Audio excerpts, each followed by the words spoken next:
want you to understand this. When Rich Fitzgerald was running for Allegheny County Executive, he sent an email to the Marcellus Shale Coalition, which was published in papers, that said, you know I'm your guy, I need money, and I need it fast. In response, the Marcellus Shale Coalition and many of its members, and specifically Huntley and Huntley, which owns the leases around this park, responded with tens of thousands of dollars in donations to him. So he got elected. He's got to pay him back. He said it himself, you know I'm your guy, give me some money. Well, they did, and he owes them something. In addition to Rich Fitzgerald, we have the Vice President of County Council named Nick Fotiles. Nick Fotiles is also the head of the Parks Committee, which sets up the meetings to discuss the bill being proposed. Nick Fotiles just happens to have, thanks to Tim Ludwig and some other investigative folks, happens to have unconventional leases and shallow well leases with, guess which company? Can you say? Huntley and Huntley? Exactly.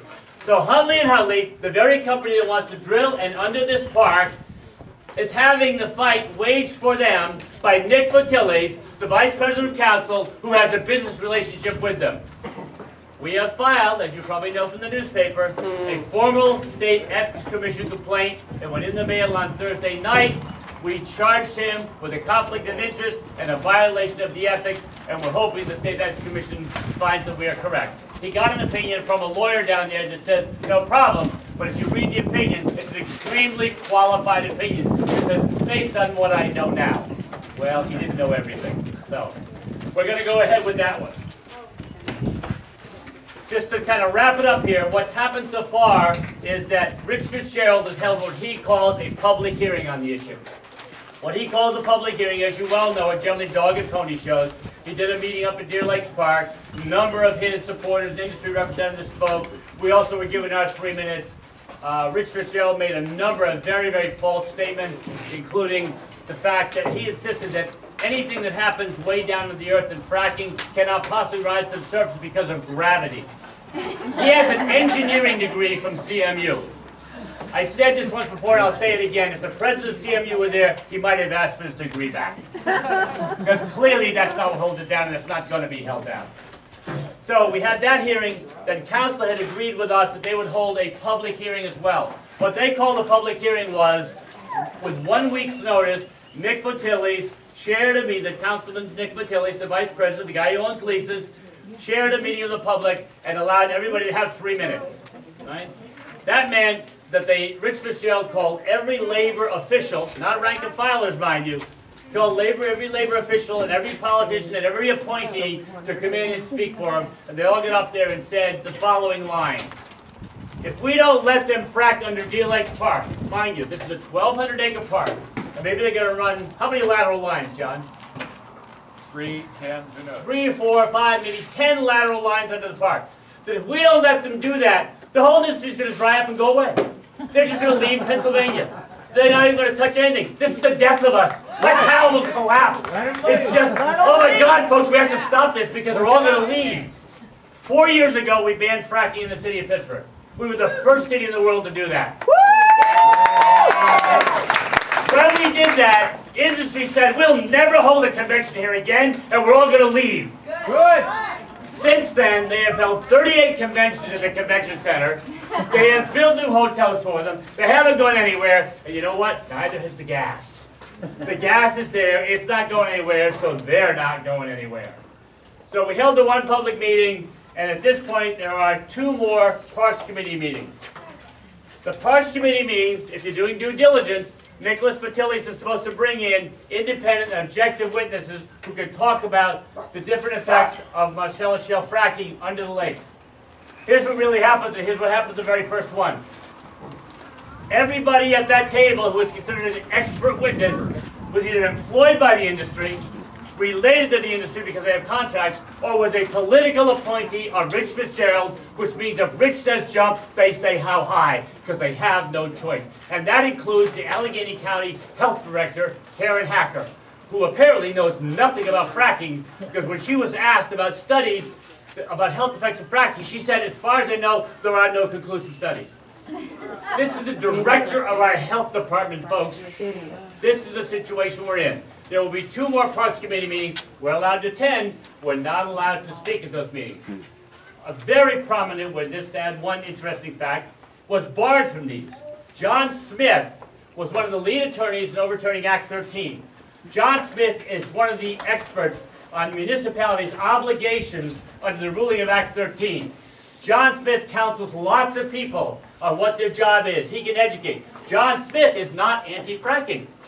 But John will tell you still have a responsibility as a municipality to do the right thing. He has been barred from those meetings. They will not allow him to speak to the members of the council except privately, which some of them have been doing.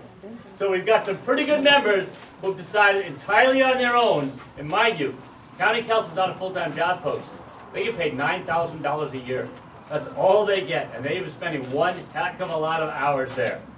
But on their own, people like Sue Means and Cress and others have gone out and met with John Smith privately to try and find out what's going on, and they're trying to meet with others because Nick Futilis and Rich Fitzgerald will not allow independent and objective testimony at any of these parks hearings. We don't know when it's coming to a vote. It could come to a vote as early as the first meeting in May. We don't know. It's hard to predict at this point. It could be held back for another meeting. But if you're not signed up to speak before, sign up to speak if you live in the county. Sometimes they let people speak who live outside the county. If you have friends, tell them to come. Tell them to sign up. It's important that we get more and more people to speak. John, have I missed anything you want to add? Just about the park itself. Go ahead. If you look around, we see people fishing in the lake, and catching trout. People are taking the fish home, cooking them for their meals. Rich Fitzgerald, when he's asked about this park, says, it's polluted. Lakes are polluted anyway. We can't hurt that park. They've been holding back. He has been reducing the budget for the park and then turning around and saying, well, the park needs money. So therefore, we should frack the park so that we can save the park.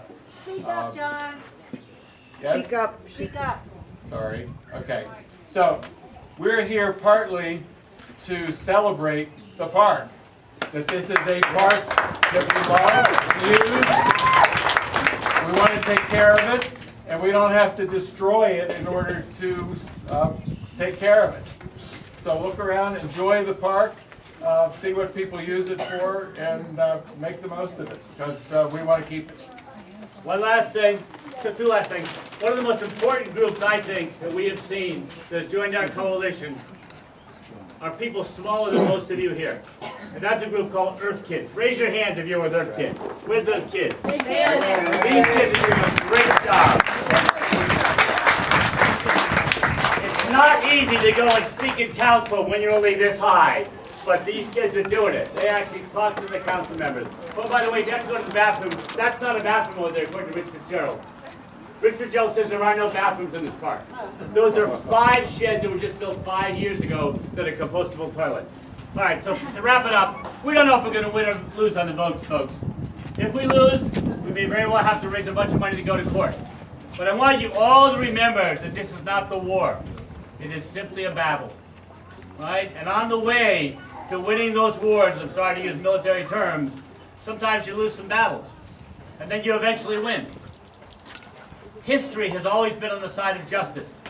It kind of goes like this sometimes, right? But history has always been on the side of justice. And that's what we stand for, and that's why we'll win. Thank you.